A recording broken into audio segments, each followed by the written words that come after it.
Assalamualaikum and good morning to all of you and welcome to my channel. So today we are going to discuss the topics calculation of amount due to the deceased partner. অর্থাৎ মৃত অংশীদাৰৰ আদায় দিবলগীয়া ধনৰ পৰিমাণ কেনেকৈ গণনা কৰা হ'ব এই সম্পৰ্কে আলোচনা কৰিম। আৰু ইতিমধ্যে ইয়াৰ ওপৰত তোমালোকক অডিঅ' ক্লাছত দিয়া হৈছে থিয়ৰিখিনি যে কেনেকৈ মৃত অংশীদাৰৰ অংশ গণনা কৰা হয়। আজি আমি প্ৰেক্টিকেলি আলোচনা কৰিম যে মৃত অংশীদাৰৰ দেয় ধনৰ পৰিমাণ কেনেকৈ গণনা কৰা হয় এৰকম প্ৰেক্টিকেলি আলোচনা কৰিম। থিয়ৰিখিনি যিহেতুকে অলৰেডি অডিঅ' ক্লাছত বা নোটছত দিয়া হৈছে, তো প্ৰেক্টিকেল আমি যদি আলোচনা কৰোঁ এটা এক্সাম্পল যদি লওঁ আমি যে ইয়াতে তিনিজন অংশীদাৰ ধৰা হৈছে এছ টি ইউ, তিনিজন অংশীদাৰ আছে এছ টি ইউ, তিনিজন অংশীদাৰ, তেওঁলোকে 1:2:2 এই অনুপাতত ইমান দিনে লাভ লোকচান বহন কৰি আছিল। আচ্ছা, ইয়াৰে এজন অংশীদাৰ অন 15/2/2017, এই তিনিজন অংশীদাৰৰ ভিতৰত 15/2/2017 এজন অংশীদাৰ ঢুকাইছে। অন 15/2/2017 এছ নম্বৰ অংশীদাৰজন, এই অংশীদাৰজন এছ নম্বৰ অংশীদাৰজন ডাইড, এওঁৰ মৃত্যু হৈছে। এই তিনিজন অংশীদাৰৰ ভিতৰত এছৰ মৃত্যু হৈছে 15/2/2017। এতিয়া আমাক কৈছে যে তেওঁলোকৰ মাজত নতুন লাভ লোকচান অনুপাত হৈছে 3:2। এছ ঢুকোৱাৰ পিছত থাকিল টি আৰু ইউ। এতিয়া টি আৰু ইউ নতুন অনুপাত হৈছে 3:2। তো দেখা গ'ল যে পুৰণা অনুপাত আছে, নতুন অনুপাত আছে, তাৰমানে ইয়াৰ পৰা আমি গেইনিং ৰেচিঅ' ওলাব লাগিব। লগতে কৈছে যে এছৰ মৃত্যুৰ পিছত the goodwill of the firm was valued 60,000। ব্যৱসায় প্ৰতিষ্ঠানটো সুনামৰ মূল্য নিৰূপণ কৰা হৈছে 60,000 টকা। Value of goodwill, value of goodwill 60,000। অর্থাৎ এই কুৱেশ্যনটো হলে এনেকুৱা যে S T U were 3 partners sharing profit 1:2:2. S died on 15/2/2017 and their new profit sharing ratio T ইউৰ মাজত 3:2। তো এতিয়া দেখা গ'ল যে যেহেতুকে এছৰ মৃত্যু হৈছে, সেই মৃত্যু উপলক্ষে ব্যৱসায় প্ৰতিষ্ঠানটোৰ সম্পূৰ্ণ সুনামৰ মূল্য নিৰূপণ কৰা হৈছে, সম্পূৰ্ণ সুনামৰ মূল্য নিৰূপণ কৰা হৈছে 60,000 টকা। এতিয়া ইয়াৰে ভিতৰত এছৰ অংশ কিমান, সেই এছৰ অংশটো সুনামৰ অংশটো এছক দি দিব লাগিব। তে এছক সুনামৰ অংশটো দিয়াৰ সময়ত আমি চাম যে এছত ইয়াত সুনামৰ অংশ কিমান আছে। আমি জানো এছৰ অংশ হ'ল ইয়াতে 5/1 অংশ, 5/1 অংশ। তো এই 60,000 টকাৰ 5/1 অংশ পাব এছে, অৰ্থাৎ 12,000 টকা, 12,000 টকা পাব। এতিয়া এছক 12,000 টকা দিব লাগিব। এতিয়া সেই 12,000 টকা কোনে বহন কৰিব? যিহেতুকে ইয়াতে তিনিজন অংশীদাৰৰ ভিতৰত এজনৰ মৃত্যু হোৱাৰ পিছত নতুন এই বৰ্তি থকা অংশীদাৰসকলৰ লাভ লোকচান অনুপাত দিয়া আছে, new ratio' and old ratio'. তেনে ক্ষেত্ৰত আমি গেইনিং ৰেচিঅ' ল'ব লাগিব, অৰ্থাৎ gaining ratio' is equal to new ratio' minus old ratio'. এতিয়া new ratio' minus old ratio', ইয়াতে আমি টিৰ যদি ওলাওঁ, টিৰ দেখা পাওঁ যে টিৰ নিউ ৰেচিঅ' হৈছে 3/5 মাইনাছ অল্ড ৰেচিঅ' আছিলে 1, টিৰ আছিলে 2/5। তেনেহ'লে দেখা পাবা যে 5 3 - 2 ইজ ইকুৱেল টু 1/5। অৰ্থাৎ ইয়াতে টিৰ 5/1 অংশ তেওঁৰ গেইন হৈছে, লাভৱান হৈছে, 5/1 অংশ। তো এই যে 5/1 অংশ তেওঁ গেইনাৰ হ'ল। এতিয়া আমি চাওঁ ইউ কি হৈছে, ইউ লাভৱান হৈছে নে আগৰ নিচিনাই আছে। তো ইউৰ নতুন অনুপাত 2/5, অল্ড ৰেচিঅ' আছিলে 2/5। দেখা গ'ল নতুন আৰু পুৰণা দুইটা সমান, গতিকে no profit no loss, that means no gain no loss. তেওঁ গেইনাৰো হোৱা নাই বা ছেক্ৰিফাইজো কৰিব লগা হোৱা নাই। গতিকে ইয়াতে মাত্ৰ T is the gainer, T টিয়ে লাভৱান হৈছে এতিয়া টি যেহেতুকে অকলে লাভৱান হৈছে গতিকে এই সুনামৰ অংশটো এছক আদায় দিব লগা সুনামৰ অংশটো অকল টিয়ে বহন কৰিব লাগিব তাৰ বাবদ প্ৰয়োজনীয় যেটো যাবতীয় প্ৰবিষ্টি হ'ব now I am going to pass da journal entry required প্রয়োজনীয় যাবতীয় প্রবিষ্টি মই দিবলৈ লৈছো জানেন যেটোকে T only gainer partner T is capital account debit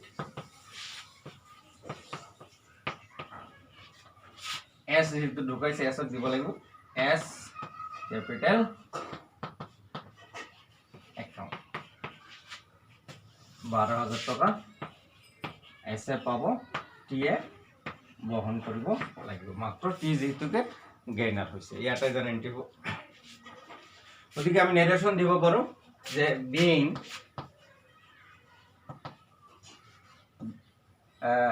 S share of goodwill credited by debiting T's capital আমি এনেকে নেৰেশন দিব পাৰো তো এই এটা ইলাস্ট্ৰেশন তো মই আশা কৰো তোমালোকে এইটো ইলাস্ট্ৰেশন বুজি পাইছা এতিয়া আমি ইয়াৰ পিছত আৰু এটা এক্সাম্পল আলোচনা কৰিম তো নেক্সট এটা এক্সাম্পল আলোচনা কৰিবলৈ লৈ আছো আমি তো ইয়াৰ পিছত পৰৱৰ্তী ইলাস্ট্ৰেশন এটা আমি লৈ আছো ইয়াতে তিনিজন অংশীদাৰ আছে পি আৰ এস তিনিজন অংশীদাৰ পি আৰ এস PRS আৰু তেওঁলোকৰ অনুপাত দিয়া আছে এনেকুৱা ধৰণৰ 4/8 3/8 1/8 4/8 3/8 3/8 আৰু 1/8 4/8 3/8 আৰু 1/8 অৰ্থাৎ যেহেতুকে হৰ একে ডেনোমিনেটৰ একে গতিকে ইয়াত আমি এটা ক'ব পাৰো তেওঁলোকৰ ৰেশিও 4:3:1 এইটো অনুপাত এই তিনিজন অংশীদাৰে এই অনুপাতত লাভ ভোগ কৰি আছে পিছত কি হ'ল আন্ডাৰ দ্য পাৰ্টনাৰশ্বিপ ডিড ভাৰতীয় অংশীদাৰী যেটো আইন সেই আইনৰ মতে সৰি তেওঁলোকৰ চুক্তি মতে নট ইণ্ডিয়ান পাৰ্টনাৰশ্বিপ এক্ট তেওঁলোকৰ চুক্তি মতে on the death of any partner his share of goodwill is to be valued 1/2 of the net profit credited to his account in the last 4 completed years বিগত 4 বছৰ যি লাভ হৈছে সেই লাভৰ আধা তেওঁৰ লাভ হিচাপে গণ্য কৰা হ'ব যিজন অংশীদাৰৰ মৃত্যু হয় এইটো কথা তেওঁলোকৰ চুক্তিপত্ৰত উল্লেখ কৰা আছে books of the accounts R close on 31 December আৰু হিচাপৰ বহি 31 ডিসেম্বৰত বন্ধ কৰা হৈছে তো আৰ ডাইট অন 1 জানুৱাৰী 2017 এই তিনিজন অংশীদাৰৰ ভিতৰত আৰৰ মৃত্যু হৈছে থাকিল তেনেহলে কোন পি আৰু এস তো এই যে আৰৰ মৃত্যু হৈছে বছৰৰ আৰম্ভণিতে হৈছে 1 জানুৱাৰী 2017 তে তো তেওঁৰ মৃত্যুৰ পিছত R died on 1 January 2017 the firm's profit for the last 4 years were as follows বিগত 4 বছৰৰ লাভ দিয়া আছে এনেকুৱা ধৰণৰ 2013 যে 2013 লাভ হৈছে 1,20,000 টাকা 2014 লাভ হৈছে 2014 তেওঁলোকৰ লাভ হৈছে 60,000 টাকা 60,000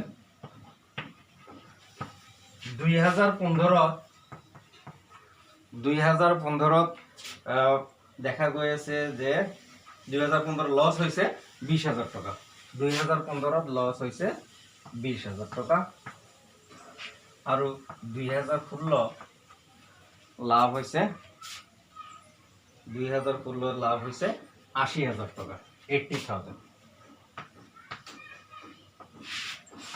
টাকা তো কোৱেশ্যনত কৈছে আকৌ মই এবাৰ পঢ়ি শুনাইছো কোৱেশ্যনত কৈছে যে under the partnership did on the death of any partner his share of goodwill তেওঁৰ সুনামৰ অংশ মূল্যায়ন কৰা হ'ব কেনেকে to be valued at 1/2 of the profits credited to his account in the last 4 completed years.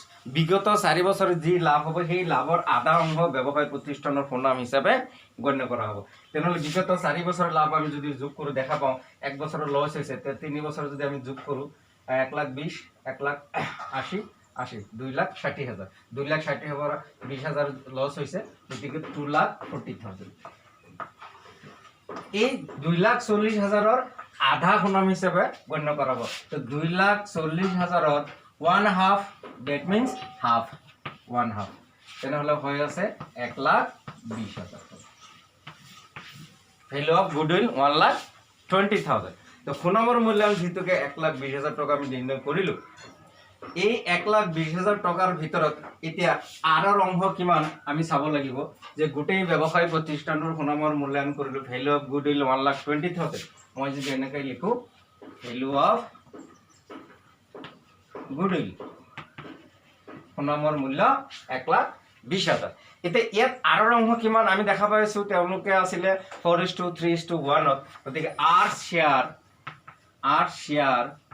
Of goodwill সুনামৰ অংশ হ'ব 1,20,000 টকা।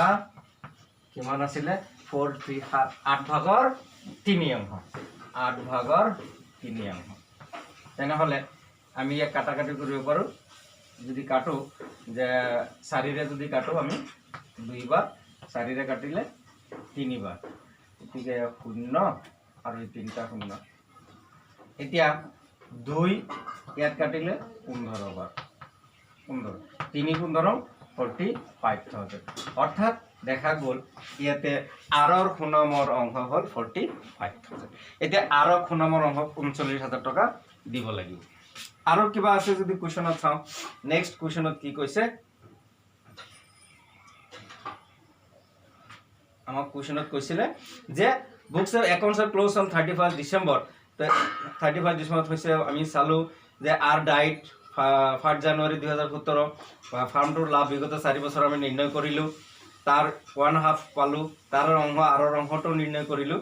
এতিয়া আমাক কৈছে determine the amount that should be credited to arts in respective share of goodwill. তেওঁ কিমান সুনামৰ অংশ পাব সেইটো ওলাব লাগে, সেইটো ওলাইলোঁ। লগতে কৈছে pass January without raising goodwill account for its adjustment profit sharing ratio' between P and Q in future 3:2।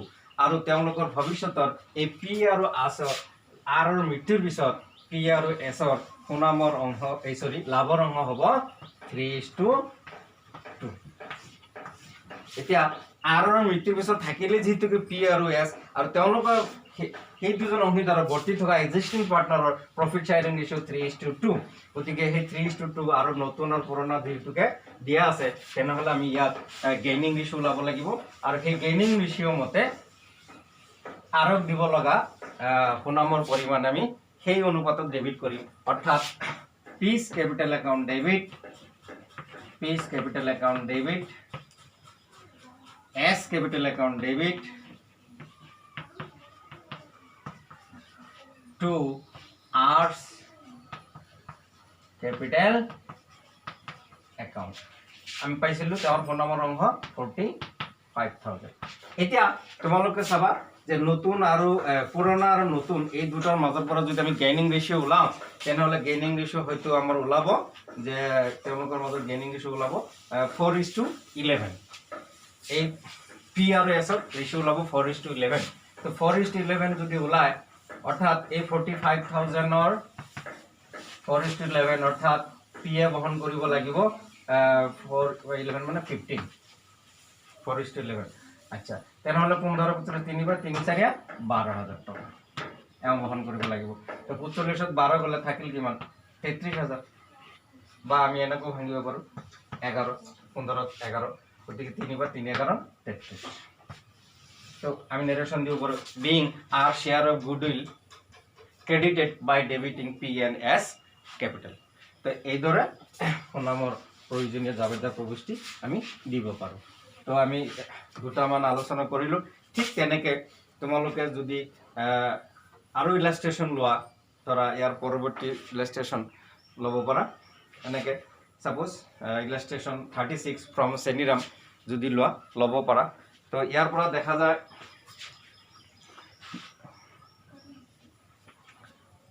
তো প্ৰয়োজনীয় জাবেদা প্ৰৱিষ্টিসমূহ আমি কেনেকৈ দিব লাগে, কেলকুলেশ্যন কেনেকৈ কৰিব লাগে ইতিমধ্যে আমি কৰিলোঁ। তো আৰু এটা ইলাষ্ট্ৰেশ্যন মই তোমালোকৰ লগত শ্বেয়াৰ কৰিবলৈ লৈছোঁ, ইলাষ্ট্ৰেশ্যন 36 ফ্ৰম চেনিৰাম। তো ইয়াতে কোৱা হৈছে following is the balance sheet of A B C, তিনিজন অংশীদাৰ আছিলে।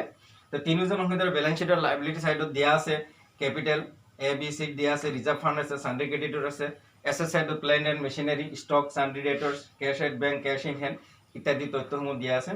ইয়াতে কোৱা আছে the firm has taken a joint life policy, তেওঁলোকে এটা জইণ্ট লাইফ পলিচি লৈছিলে। Joint life policy means when any policy are open in the name of a partnership firm, that means যিমান অংশীদাৰ আছে এটা ব্যৱসায়িক প্ৰতিষ্ঠানত সেই অংশীদাৰসকলৰ প্ৰত্যেকৰ নামতে যেতিয়া একেলগে যৌথভাৱে এটা জীৱন বীমা হিচাপ খোলা হয় তাক জইণ্ট লাইফ পলিচি বুলি কোৱা হয়। আৰু this is the farm policy বুলিও আমি ক'ব পাৰোঁ জইণ্ট লাইফ পলিচিটো। সেই পলিচি আছিলে 9,000 টকা। The firm has taken a joint life policy for ₹9,000 payable on the first date. আৰু কোনো অংশীদাৰৰ যদি মৃত্যু হয়, তিনিজন এ বি চি, তিনিজন অংশীদাৰ ভিতৰত যিকোনো এজন অংশীদাৰৰ যদি মৃত্যু হয়, সেই মৃত্যুৰ পিছত সেই 9,000 টকা তেওঁলোকে পাব। নেক্সট কুৱেশ্যন আছে, কণ্ডিশ্যন আছে যে সি ডাইড অন 31 মাৰ্চ 2017, 31 মাৰ্চত তেওঁ ঢুকাইছে। Under the terms of partnership did, চুক্তিত আছিলে দ্য এক্সিকিউটিভছ অফ ডিচিজ পাৰ্টনাৰ ৱেৰ ইণ্টাইটেল, কি পাব? Amount standing to the credit of partners capital account, তেওঁৰ মূলধনৰ যিটো অংশ আছে, যিজনৰ মৃত্যু হৈছে চিৰ মূলধনৰ অংশ পাব। His share of goodwill on the basis of twice the average profit of past years, বিগত 3 বছৰ যিটো গড় লাভ হ'ব সেই গড় লাভক 2 বছৰৰ পূৰণ কৰি যিটো ওলাব সেইটো হ'ল সুনামৰ অংশ। Share of profit from the opening of the current financial year to the date of date on the basis of the last year profit, চলিত বছৰত যিজন অংশীদাৰৰ মৃত্যু হ'ব সেই মৃত্যু হৈছে তেওঁৰ লাভৰ অংশটো বিগত বছৰত যিটো লাভ সেই তাৰ অনুপাতত নিৰ্ণয় কৰা হ'ব তাৰ ওপৰত ভিত্তি কৰি। তাৰপিছত কোৱা হৈছে ইণ্টাৰেষ্ট অন কেপিটেল, মূলধনৰ ওপৰত সুদ পাব আৰু বিগত 3 বছৰ লাভৰ পৰিমাণ দিয়া আছে আৰু বছৰটোৰ ভিতৰত আহৰণ হৈছিলে ই drawings up to the date of death আহৰণ কৰিছে 1600 টকা আৰু তাৰ ওপৰত সুদ দিব লগা হৈছিলে 2%। এতিয়া আমাক কৈছে pass the necessary journal entries and draw up C's account to be render to his executor, journal entry দিব দিছে। তো মই তোমালোকক প্ৰথমতে বিগত 3 বছৰৰ যিটো লাভ তাৰ ওপৰত ভিত্তি কৰি যিটোকে আমাৰ ভেলু অফ গুডউইল নিৰ্ণয় কৰিব লাগিব, মই সেই বিগত 3 বছৰ গড় লাভৰ ভিত্তিটো মই দেখাই দিছোঁ। তো বিগত 3 বছৰৰ লাভ আছিলে 6,000, 8,000 আৰু 7,000, তাৰ ওপৰত ভিত্তি কৰি সুনাম নিৰ্ণয় কৰা হ'ব। তো last 3 years profit, last 3 years profit, বিগত 3 বছৰৰ লাভ এনেকৈ দিয়া আছিলে 6,000, 7,000 আৰু 8,000, অৰ্থাৎ হয় 6,000, 8,000 আৰু 7,000। প্ৰথমতে আছিলে 8,000, তাৰ পিছৰ বছৰত আছিলে 7,000। এতিয়া লাষ্ট 3 ইয়াৰ্ছৰ প্ৰফিট এইখিনি আমি যোগ কৰিলে টোটেল প্ৰফিট পাম আমি 6 এটা 14 আৰু 7 21,000 টকা। এইটো হ'ল total profit for last 3 years. তেনেহ'লে ইয়াৰ পৰা আমি যদি এভাৰেজ প্ৰফিট ওলাওঁ, average profit last 3 years profit divided by number of years, 21,000 3 বছৰ লাভ যিহেতুকে গড়ে লাভ হৈছে 7,000 টকা। তো এই গড় লাভক 2ৰে পূৰণ কৰি ভেলু অফ গুডউইল নিৰ্ণয় কৰা হ'ব, অৰ্থাৎ value of goodwill is equal two last average profit আমি যিটো পালোঁ সেই এভাৰেজ প্ৰফিটক নাম্বাৰ অফ ইয়াৰ্ছৰে পূৰণ কৰিলে পাৰ্চেজিং ইয়াৰ্ড আছে 2, অৰ্থাৎ ব্যৱসায়িক প্ৰতিষ্ঠানটোৰ সুনামৰ মূল্যায়ন কৰা হ'ল 14,000 টকা। এই 14,000 টকাৰ ভিতৰত এতিয়া তেওঁৰ অংশ কিমান সেইটো আমি নিৰূপণ কৰিব লাগিব। সেই 14,000ত চিৰ অংশ আছে, তেওঁলোকৰ যিহেতুকে লাভ লোকচান অনুপাত দিয়া আছে নেকি, লাভ লোকচান অনুপাত দেখা গৈ আছে, তেওঁলোকৰ লাভ লোকচান অনুপাত দিয়া নাই। তো in absence of partnership deed, চুক্তি অবিহনে according to Indian partnership act they share profit equally, যিহেতুকে চুক্তিপত্ৰত একো উল্লেখ কৰা নাই গতিকে সেই লাভৰ অংশটো তেওঁলোকে এনেকৈ ভগাই ল'ব। এতিয়া আমি লিখোঁ ইয়াতে মৃত্যু হৈছে চি, গতিকে চিজ শ্বেয়াৰ অফ প্ৰফিট, চিৰ শ্বেয়াৰ অফ প্ৰফিট অৰ্থাৎ 14,000 টকাৰ শ্বেয়াৰ প্ৰফিট কিয় চি শ্বেয়াৰ অফ গুডউইল, এইটো সুনামৰ অংশহে আছিলে, চি শ্বেয়াৰ অফ গুডউইল সুনামৰ অংশ কিমান হ'ব 14,000 টকাৰ 3/1 তোমালোকে এইটো ক্যালকুলেশন কৰা কাটাকাটি কৰিলে পাবা 14000 3 ভাগৰ 1 অংশ পাবা 4667 4667 this is the share of goodwill for death বা deceased partner তো এনেকে তোমালোকে তেওঁলোকৰ লাভৰ যেটো অংশ হেতু নিৰ্ণয় কৰিবা বিগত বছৰ গড় লাভ আমি পাইছো 7000 টকা ইনপতি মধ্যে দেখাই দিলো সেই গড় লাভৰ যেটো আমি 7000 টকা পাইছো সেই গড় লাভত তাতে মিস্টাৰ সিৰ অংশ কিমান আমি উলাই এবাৰ দেখাই দিছো মই ভেৰি শৰ্টলি দেখাই দিছো যে এভারেজ প্রফিট আমি পাইছো লাস্ট 3 ইয়ার্সত আমি দেখা পালো 7000 তো এই 7000 টাকা এতে মিস্টার সিৰ অংশ কিমান আমি জানো মিস্টাৰ সিৰ ডেথ হইছে আমার 31 মার্চ অর্থাৎ মার্চ মাহলৈকে তেওঁ আছিল অর্থাৎ জানুয়ারি ফেব্রুয়ারি মার্চ 3 মাহ আছিল অর্থাৎ 12 মাহত 3 মাহ তেওঁৰ অংশ আছিল কিমান 3 ভাগৰ 1 অংশ যেহেতুকে লাভ লোকসান অনুপাত দিয়া নাছিলে গতিকে তেওঁৰ লাভৰ অংশ হ'ব 3 ভাগৰ 1 অংশ এই গোটেইখিনি ক্যালকুলেশন কৰিলে তেওঁৰ লাভৰ অংশ হ'ব 583 এইটো লাভৰ অংশ দিব লাগিব ঠিক তেনেকৈ LIC জয়েন্ট লাইফ পলিসিৰ অংশ পাব ক্যালকুলেশন কৰিলে পাবা 3 ভাগ কৰিলে মূলধনৰ পৰা সুদ ওলাবা ওলাই কিনে গোটেইখিনি বাবদ প্ৰয়োজনীয় যেটো জানুৱাৰী যেতিয়া জয়েন্ট লাইফৰ বাবদ এইটো পাব কোম্পানীৰ পৰা তেতিয়া বেংক একাউণ্ট ডেবিট কৰিব লাগিব টু জয়েন্ট লাইফ পলিসি ঠিক তেনেকৈ জয়েন্ট লাইফ পলিসি যেতিয়া ভগাই ল'ব পাৰ্টনাৰ্স কেপিটেল একাউণ্ট ক্ৰেডিট হ'ব জয়েন্ট লাইফ পলিসি ডেবিট হ'ব ৰিজাৰ্ভ ফাণ্ড ভগাই লৈ এন্ট্ৰি দিবা গুডউইল আৰু profit loss suspension interaction capital entry দিবা আৰু শেষত সিৰ এমাউণ্টৰ যেটো আহৰণ কৰিছে আহৰণৰ এন্ট্ৰি দিবা লগতে সিক যেতিয়া আদায় দিয়া হ'ব তাৰ এক্সিকিউটিভ লোন একাউণ্টলৈ হেতুৰ বাবদ এটা এন্ট্ৰি আৰু গুডউইলটো ব্যৱসায়ৰ পৰা উঠাই দিয়াৰ এটা এন্ট্ৰি তো এইখিনিলৈকে আজি আমি আলোচনা কৰিলো সময় খুব তাকৰ কম সময়ৰ ভিতৰত আমি গোটেইখিনি শেষ কৰিব লগা হৈছে তা আজিলৈকে এইখিনিতে সমাপ্ত কৰিছো ধন্যবাদ